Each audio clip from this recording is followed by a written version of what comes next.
This episode of Distraction is sponsored by Landmark College, offering comprehensive support for students with learning disabilities, ADHD, and ASD. Learn more at lcdistraction.org. Landmark College, we teach differently. It's not about just what you love or want to do. It has to fit who you are and what makes you tick. And that who you are piece is not what skills you have. The cognitive is not the key to success in a job. What really matters is who are you? Hello, this is Dr. Ned Hallowell, and welcome to Distraction. Today, I'm really happy to welcome a wonderful friend of mine. I don't know how long I've known Kathy, but it's quite a while. Kathy Kolbe is one of the smartest people I've ever met. She's been working in the field of psychology and testing for her whole life. She grew up around testing. She's the daughter of Wonderlic, Dr. Wonderlic, who developed the test that the NFL uses to assess all the players who get drafted. So she grew up around testing. She's endlessly curious. She's endlessly inventive and is always coming up with new ideas. And she is sort of the world's leading, not sort of, she is the world's leading authority on human instincts. She solved the riddle of how all people can be both equal and different in their creative efforts by identifying the nature of universal instincts that constitute individual modus operandi, which she calls your MO, your natural, innate way of solving a problem. I learned late in my career about her work, and it has absolutely changed the way I look at everything. She developed the most important psychological insight that hardly anyone knows about, namely the idea of conation. Most people know about cognition, most people know about affect, but most people do not know about conation. Conation is your natural, innate, and unchangeable way of solving a problem. The way I tell people to demonstrate it to yourself, imagine a pile of junk on the floor, and then tell someone, make something with that junk. What you do next is governed by your conation, your conative style. If you start asking questions, well, what do you want me to make of it? That's one way. If you start arranging the junk, if you start looking for help in making whatever you're going to make, or if you just jump right into the junk and start putting it together, those are all governed by your conative style. And this was all figured out by Kathy, and she has a wonderful test that you can take and find out what your conative style is. And it has tremendous practical application in business, in marriage, in education, and in the world of ADD, tremendously useful. And because most of us with ADD are what Kathy would call quick starts, and the problem is most teachers are the opposite, and that's what gets into trouble. But we can talk about that more. But the marvelous work she's done and the incredibly innovative work she's done is just such a huge gift to this world. And she and I are in the middle of doing a little research study on figuring out what are the best kinds of careers for people who have the gift of quick start or ADD, whichever term you want to call it. So, welcome to Distraction, the wonderful and gifted Kathy Kolbe. Thank you. I'm happy to be distracted today. And you're coming to us from Phoenix, Arizona, is that correct? I am. How shall we jump into this? Where shall we start? but a funny question from you because you never know where you're going to start, do you? No. One of my things about you, and maybe let's start there, I love how free you are to be you and how you've made you work. You are a classic innovator.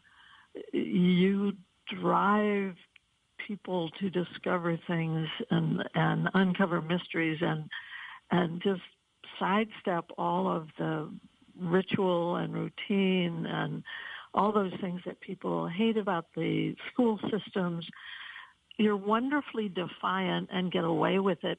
What I cannot express enough is my admiration for the fact that you are so genuinely, authentically you. And that's what I love about you, and that's why you're such a good role model for people. Well, thank you. Thank you. It's your career ought to be the intersection of three circles. One circle is all the things you love to do. The other circle is all the things you're really good at doing. And the third circle is the things that people are willing to pay you to do. And where those three overlap, that ought to be your career. And so I was talking to Kathy and I was saying, now, what do you think people who have this thing called ADD, or Kathy calls it quick start, we pretty much agree they're the same.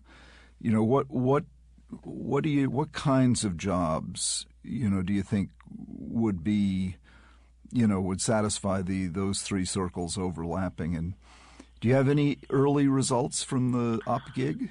I do. Op gig, which is spelled OPGIG, for the option of having your own gigs, is a career software program that I've created, and I'm using it to do a lot of research. And as you know, Ed, one of the things that I have in this, and Ned and I have talked about research and how much we both care about it, I've put in an assessment tool as a part of this that identifies what you would be good at, and that's one of your rings. And it's what people don't pay attention to. Oh, I'd love to be a vet because I love animals. Well, guess what? You hurt animals when you're a vet. You don't play with them. It doesn't work. Vets will tell you if you love animals too much, they don't want to hire you. It's not about just what you love or want to do. It has to fit who you are and what makes you tick. And that who you are piece is not what skills you have, because that's a facade. That's learned behavior. What you learn, you can unlearn. What you need, you can get later. The cognitive is not the key to success in a job. And I used to argue with my dad about this all the time, from the time I was a very little girl, because his work was in the cognitive domain. Well, while I respected my father, the Wonderlic personnel test has nothing in the world to do with whether you're a good football player. It might have a little bit to do with whether you're a better quarterback or wide receiver. But what really matters in that, and in most other career decisions, is who are you? What drives you? What kind of patterns, as you mentioned earlier, really make you worthwhile? You contribute through them. You have a strength in them. That part of the brain is not in psychology books. It's not in brain studies. I've come to believe there is a protective thing going on in the world where all these books that have been written would have to be rewritten if they told the truth. And the truth is the brain has three parts: the cognitive, which is learned behavior; the affective, which is your desire, what you want; and the conative, which the ancient philosophers talked about, and it's how you do things. It's your modus operandi. I discovered conation about 40 years ago when I was rebelling against this overthinking stuff, and I decided I had to know more about it. And I learned a lot more about it by having a brain injury in a car accident where my cognitive IQ dropped in half. And I couldn't think through things. I had to go with my gut, my instincts. And I proved to myself that really was what mattered most. So OpGig deals with an assessment of what matters most. Who are you? What are your natural abilities? And I have found, to answer your question, that people with ADD do need distractions. They do need to do things in the quick start, unknowns, risky areas, but they also need, and this is really important, they need to avoid routines.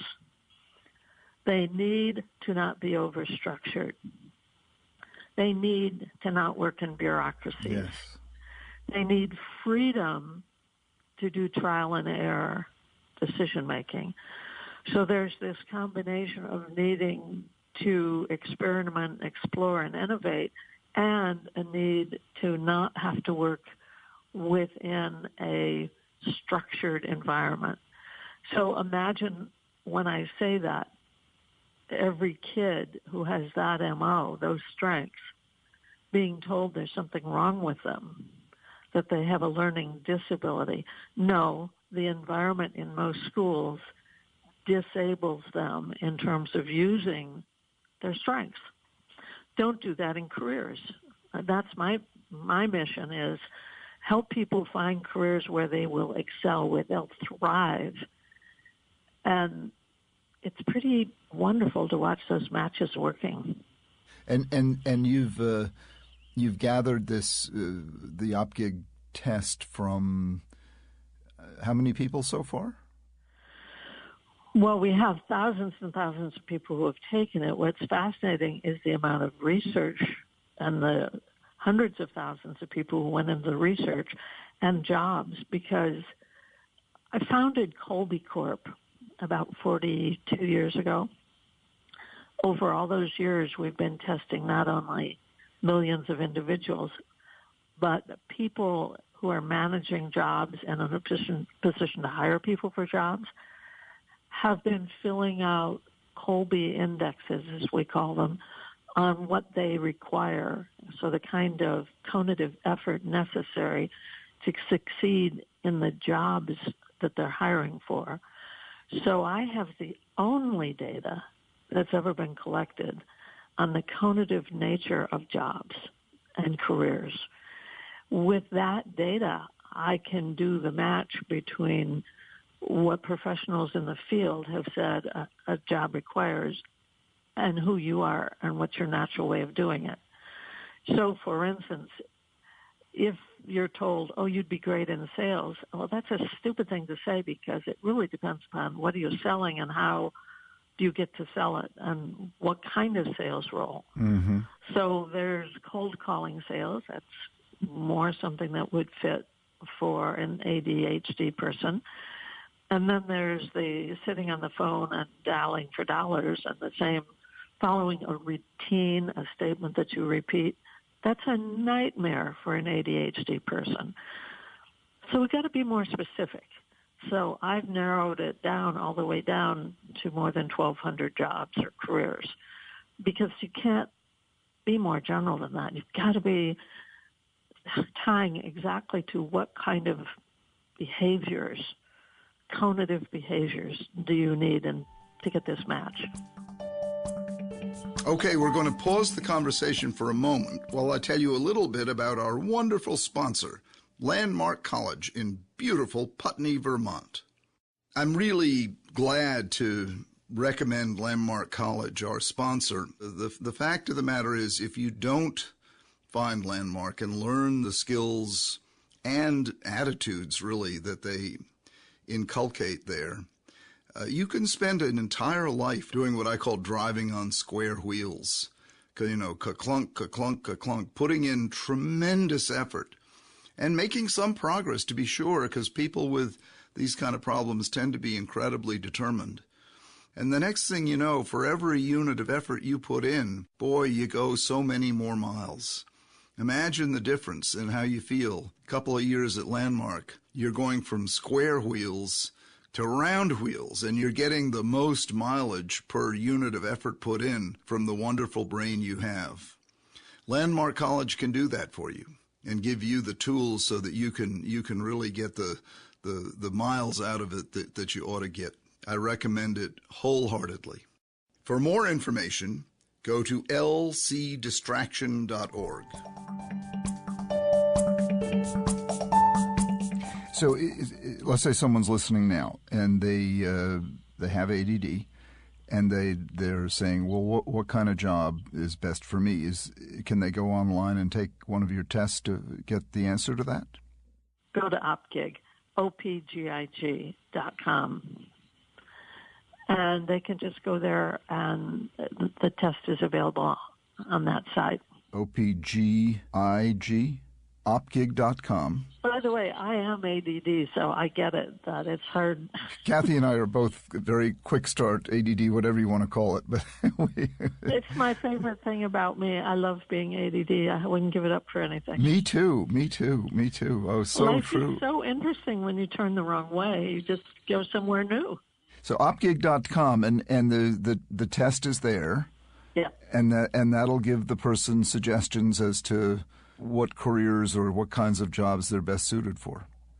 I'm gonna start giving this, because every patient who comes to see me, they say, what's the best kind of career for someone with ADD?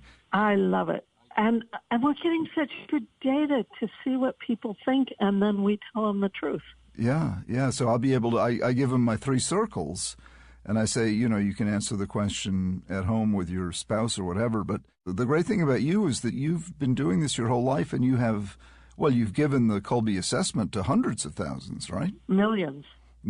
Wow. Now, if people want to get their Kolbe score, and in a minute I'll get you to explain what that is, where do they go for that? Just to Kolbe.com, KOLBE.com.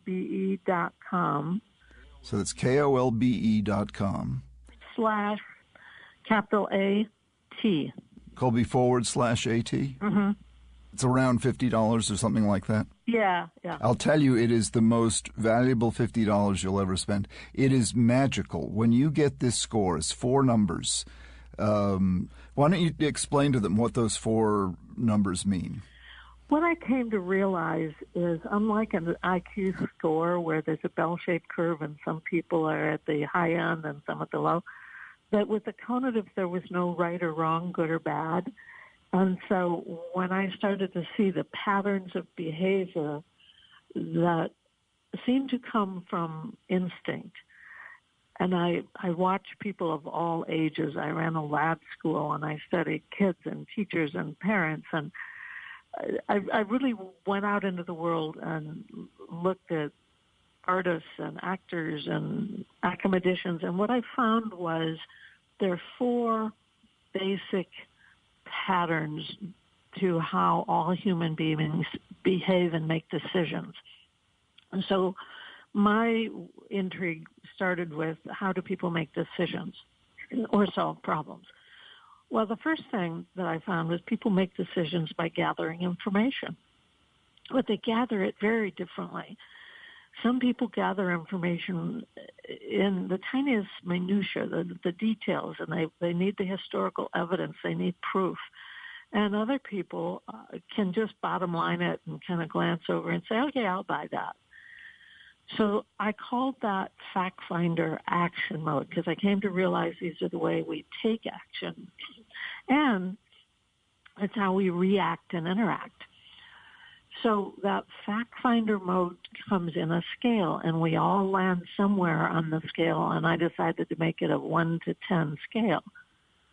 Then I started looking at, well, what do we do with that information? And I saw everybody, every human being, as they were making decisions, found a way to store and sort that information. It's kind of like computers do that, but human beings do it in far more interesting variety of ways.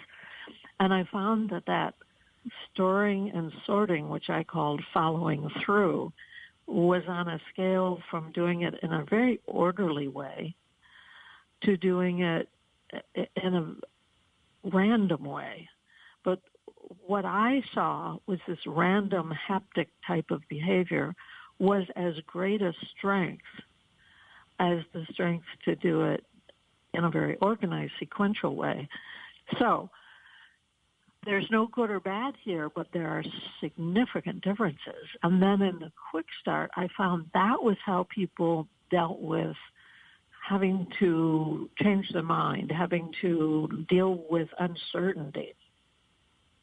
You can gather just so much information, but there are some things you can't gather because it's so uncertain, there's nothing there. You can't say, here's the evidence, because there isn't any.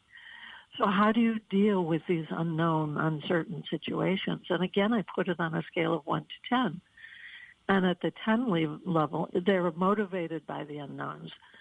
And at the lower levels, it's not a lower talent. It's the talent for bringing us some kind of stability. And stability is important as innovation to the innovative process.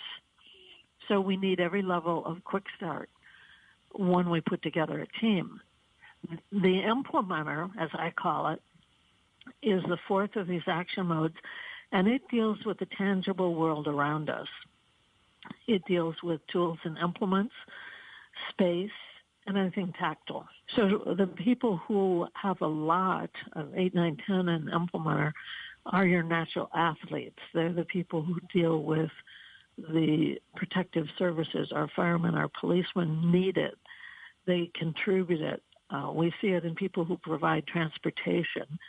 We see it in people who deal with fabrics and construction.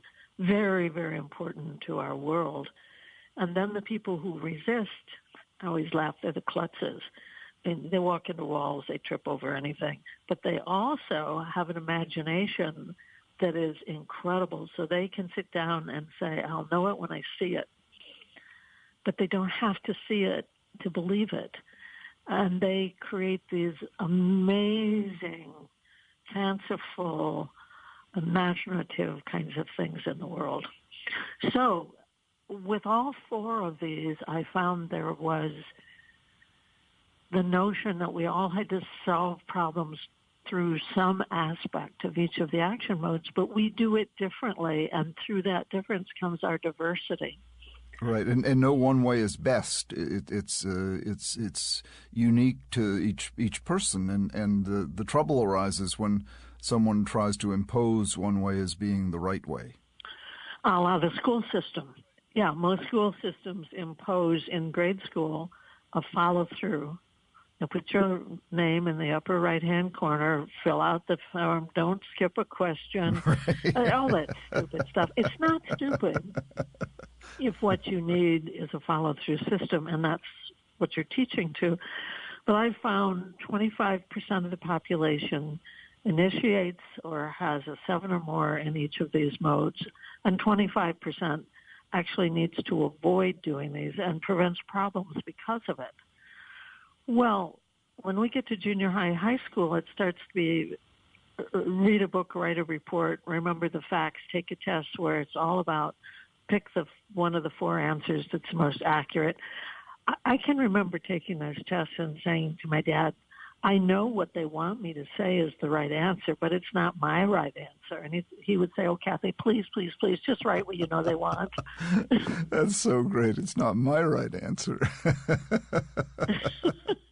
Well, I could always give you a good reason why one of the other answers was more interesting. Exactly. Absolutely. That's what we both do.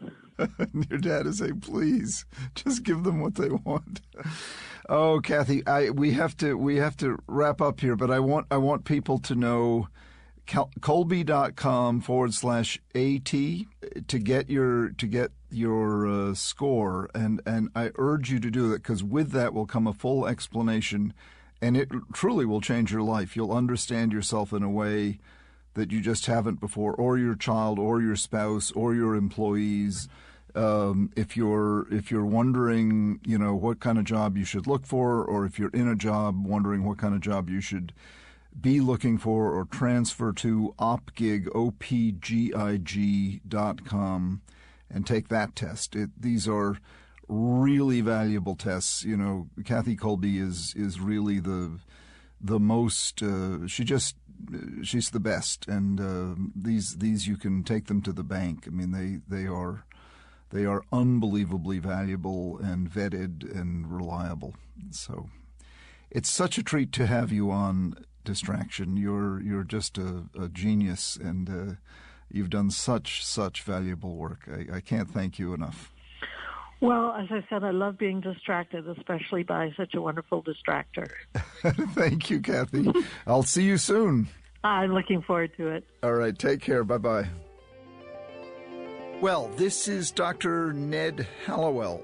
If you have a question for me or a show idea for us, email it to connect@distractionpodcast.com. Or better yet, call us and leave a voicemail. Call 844-55-CONNECT and leave us a message. We really look forward to hearing from you.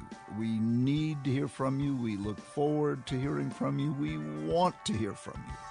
So 844-55-CONNECT or email at connect@distractionpodcast.com.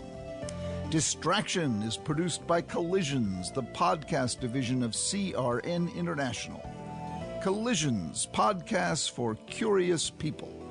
Our sound engineers and editors are the wonderfully talented Pat Keogh and Chris Latham, and our producer is the multi-talented and unbelievably brilliant Sarah Curtin.